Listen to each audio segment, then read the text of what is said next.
අයිබෝවන් මම ඩොක්ටර් ශාමිලා සමරනායක. ඔයාලා දන්නවා මේ දවස්වල අපේ රටේ ගොඩාක් අය ගම් වතුරෙන් පීඩාවට පත් වෙලා ඉන්නවා. ඉතින් ඒ වගේම තමයි ඔයාලා දැනගන්න ඕනේ මේ ගම් වතුරත් එක්ක නොයෙකුත් රෝග තත්ත්ව පැතිර යමින් පවතිනවා. ඉතින් මේවා වලින් වැළකෙන්නේ කොහොමද කියන එකත් අනිවාර්යයෙන්ම ඔයාලා දැනගන්න ඕනේ. ඉතින් රෝග විදිහට ගත්තොත් පාචනය, අතිසාරය, වෛරස් උණ, මී උණ, ඒ වගේම සමී රෝග තත්ත්ව, පණුහොරි, ඇඟිලිකරු අණවීම වගේ ලෙඩ රෝග පැතිර යන්න පුළුවන්. ඉතින් මේවා වලින් කොහොමද පරිස්සම් වෙන්නේ කියන එක ඔයාලා දැනගන්න එක වැදගත් නේද? ඉතින් මං හිතුවා අද ඔයාලත් එක්ක මේ දේවල් ගැන කතා කරනවා කියලා. ඉතින් කොහොමද මේ රෝග පැතිරීම ඉක්මනින් සිද්ධ වෙන්නේ? ඇත්තටම බීමට පිරිසිදු ජලය නොලැබීම, ඒ වගේම මැස්සන්, මදුරුවන්, මීයන් වගේ සතුන්ගේ බෝවීම ඉක්මනින් සිදුවීම, ඒ වගේම පිරිසිදු ආහාර නොලැබීම, ඒ වගේම කෑම වසා තැබීමට හැකියාවක් නැතිකම, කෑම ගබඩා කිරීමේ හැකියාවක් නැතිකම, ඒ වගේම බීමට පිරිසිදු ජලය නොලැබීම, ඒ වගේම තමයි අත්සේදීමට නොහැකියාව. ගොඩක් වෙලාවට අපිරිසිදු අත්වලිනුත් මේ ලෙඩ රෝග බෝ වෙන්න පුළුවන්. ඉතින් අපි එක එක රෝග තත්ත්ව ගැන කතා කරමු. ඇත්තටම පාචනය ගොඩක් මේ ගම් වතුරකින් පස්සේ ඇති වෙන්න පුළුවන්. පාචනය කියන්නේ බඩ එළිය යාම, බඩ රිදීම, වමනය, ඒ වගේම උණ ගතිය වගේ රෝග ලක්ෂණ. ඉතින් ඇත්තටම පාචනයේදී නිතරම බඩ එළිය ගියොත්, වමනය ගියොත් ඒ දරුවෙක් එහෙම නැත්නම් ලොකු කෙනෙක් වුණත් විචලනය වෙන්න පුළුවන්. ඉතින් මොනවද මේ විචලනය වීමේ ලක්ෂණ? ඇස් ගිලී යාම, මලානික භාවය, මුත්‍රා පිටවීම අඩුවීම, ඒ වගේම තමයි ඇස් ගිලී යාම, මලානික වීම වගේ තත්ත්ව ඇතිවීම, ඩිහයිඩ්‍රේෂන් එහෙම නැත්නම් විචලනය වීමේ ලක්ෂණ. ඉතින් මේ වගේ ලක්ෂණ ඇති වුණොත් අනිවාර්යෙන්ම වෛද්‍ය උපදෙස් ලබා ගන්න ඕනේ. ළඟම රෝහලකට යන්න ඕනේ. ඒ වගේම තමයි ගොඩක් වෙලාවට පාචනය ඇති වෙන්නේ වෛරස් හින්දා. එතකොට ප්‍රතිජීවක ඖෂධ අවශ්‍ය වෙන්නේ නැහැ. ඔයාලට පුළුවන් විචලනය වීම වළක්ව ගන්න බැදිහාල් කැඳ, ඒ වගේම තමයි ස්වභාවික දියර වර්ග, දොඩම් යුෂ, නාරං, දෙහි යුෂ වගේ දේවල්, තැඹිලි වගේ දේවල් බොන්න බීමට ගැනීම, ඒ වගේම යෝගට්, ආනමාළු, කෝලිකුට්ටු වගේ දේවල් ආහාරයට ගැනීම තුලිනුත් මෙහෙම පාචන තත්ත්ව අඩු කරගන්න පුළුවන්. නමුත් මම කතා කරපු අර විචලනය වීමේ ලක්ෂණ මතු වුණොත් අනිවාර්යෙන්ම වෛද්‍ය උපකාර ලබා ගන්න ඕනේ. ඒ වගේම තමයි පාචනය හැදෙන්නේ වෛරස් වලින්. අතිසාරය කියන්නේ මොකද්ද? අතිසාරය කියන්නේ මෙහිම යන බඩ එළියත් එක්ක රුධිරය වහන. එහෙම නැත්නම් ලේ පිටවීමක් සිදු වෙනවා නම් මේ වෙන්නේ ගොඩක් වෙලාවට බැක්ටීරියා අසාධනයක් ඇති වුණොත්. ඉතින් එතකොට අනිවාර්යෙන්ම ප්‍රතිජීවක ඖෂධ අවශ්‍ය වෙනවා. එහෙමනම් අතිසාර තත්ත්ව, එහෙම නැත්නම් බඩ එළියත් එක්ක රුධිරය පිටවීමක් සිද්ධ වෙනවා නම් වෛද්‍ය උපකාර ලබා ගන්න ඕනේ. ළඟම ඇති රෝහලකට යන්න ඕනේ.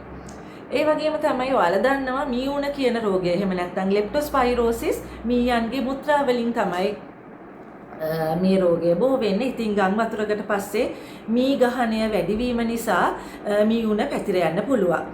ඉතින් මොනවද මේ ලෙප්ටොස්පයිරෝසිස් එහෙම නැත්නම් මී උණ රෝගයේ රෝග ලක්ෂණ? තද උණ ගතිය, හිස රදය, ඒ වගේම ඇස් රතු වීම, මුත්‍රා තද කහ පැහැවීම, ඒ වගේම මුත්‍රා පිටවීම අඩුවීම, අධික මස්පිඩු වේදනාව, බඩ රිදීම වගේ දේවල් මේ මී උණ තත්ත්වයක් එක්ක එන්න පුළුවන්. එහෙමනම් මේ වගේ රෝග ලක්ෂණ තියෙනවා නම් අනිවාර්යෙන්ම වෛද්‍ය උපදෙස් ලබා ගන්න ඕනේ. ගොඩක් වෙලාවට ඔයාලගේ වෛද්‍යවරයා ඩොක්සිසයික්ලින් කියන ප්‍රතිජීවක ඖෂධය එහෙම මේක මී උණ වෙන්න පුළුවන් කියලා සැක හිතුනොත් අනිවාර්යෙන්ම ඔයාලට ලබා දෙයි. එහෙමනම් මේ වගේ රෝග ලක්ෂණ තියෙනකොට අනිවාර්යෙන්ම රෝහලකට යන්න ඕනේ. ඒ වගේම තමයි වෛරස් උණත් එක්ක කැස්ස, සෙම්ප්‍රතිශ්‍යාව වගේ දේවල් ඇතිවීම. ගොඩක් වෙලාවට මේ ගම් වතුරකට පස්සේ ගොඩක් අය අර සහන තැන්වල ළඟ සිටීම නිසා ඉක්මනින් මේ වගේ රෝග තත්ත්ව විශේෂයෙන් දරුවන් අතර පැතිර යන්න පුළුවන්. එහෙනම්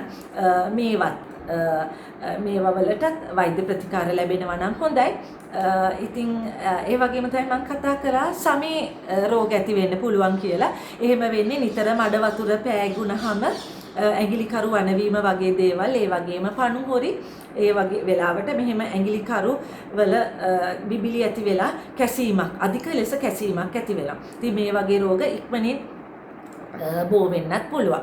එහෙමනම් කෙනෙක් අතර පරතරයක් තියා ගැනීමත් මේ රෝගවලින් බේරෙන්න පුළුවන්. ඒ වගේම ඇඟිලිකරු වනවීම සිද්ධ වෙන්නේ ගොඩක් වෙලාවට එතන ඇඟිලිකරු අතර වතුර රැඳීමක් අපිරිසිදු වතුර රැඳීමක් නිසා ඒ ඇතිවන දිලීර රෝගයක්.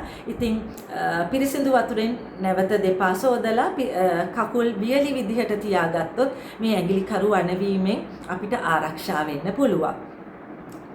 ඒ වගේම තමයි මම දැන් කතා කරපු රෝග අතරින් තව දෙයක් තමයි උණ සන්නිපාතය. ඒ කියන්නේ දිගටම පවතින උණ. මෙහෙම උණ බහින්නේ නැතුව තද උණක් දිගටම තියෙනවා නම් අනිවාර්යයෙන්ම වෛද්‍ය උපකාර ලබා ගන්න ඕනේ. සුදුසුකම්ලත් වෛද්‍යවරයෙක් ළඟට යන්න. එහෙම නැත්නම් ළඟම ඇති රෝහලකට යන්න ඕනේ. ඉතින් අපි කොහොමද මේ රෝග තත්වලින් පරිස්සම් වෙන්නේ? පුළුවන් තරම් පිරිසිදු වතුර බීමට ගන්න. ඔයාලට වතුර උතුරගෙන නිවාගෙන බොන්න පුළුවන් නම් ඒවා ගොඩාක් වටිනවා. ඒ වගේම තමයි කෑම පිසුවට පස්සේ, කෑම ඉව්වට පස්සේ කනකන් ඒක වහලා තියන්න. එතකොට මැස්සෝ වහන එක වලින් ආරක්ෂා කරගන්න පුළුවන්. මොකද මැස්සන් නිසා ගොඩාක් පාචනය, අතිසාරය වගේ රෝග තත්ත්ව බෝ වෙන්න පුළුවන්. ඒ වගේම තමයි මීයන්ගෙන් පරිස්සම් වීම පුළුවන් තරම්. ඉතින් මෙහෙමයි ගම් වතුරකට ඇබ්දි වෙච්ච තැනක ඉන්න කෙනෙක්ට මේ මං කියන දේවල් කරන්න අමාරු වෙයි. ඒ උනාට පුළුවන් තරම් විශේෂයෙන් අත්සේදීමට පුළුවන් තරම් උනන්දු වෙන්න. ඕනෙම වෙලාවක අපි අපිරිසිදුයි කියලා හිතෙනවා නම් සබන් දාලා අත් දෙක සෝද ගන්න. ඒ වගේම එහෙම අත්සේදීමේ පහසුතාවයක් නැත්තම් ඔයාලා ෂෙල්ටර් එකක නම් ඉන්නේ, සමහර වෙලාවට හෑන්ඩ් සැනිටයිසර් ඇති.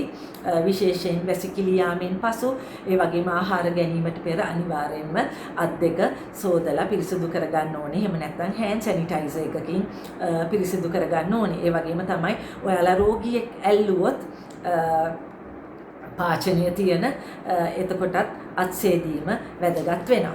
ඒ වගේම තමයි පිසු ආහාර වසා තබන්න පුරුදු වෙන්න. කෑම පුළුවන් නම් හරි විදිහට ගබඩා කරන්න. එතකොට මේ මීයන්ගෙන් මැස්සන්ගෙන් වෙන හානි වළක්ව ගන්න පුළුවන්. ඉතින් මම කිව්වා විජලනය රෝග ලක්ෂණ. ඉතින් මේ වගේ විජලන තත්ත්ව පෙන්눔 කරනවා නම් අනිවාර්යෙන්ම බල ඉන්න එපා. ළඟම ඇති රෝහලට ඔයාගේ දරුවව ගෙනියන්න. එහෙම නැත්නම් රෝග ලක්ෂණ තියෙන ඔයාට නම් අනිවාර්යෙන්ම යන්න.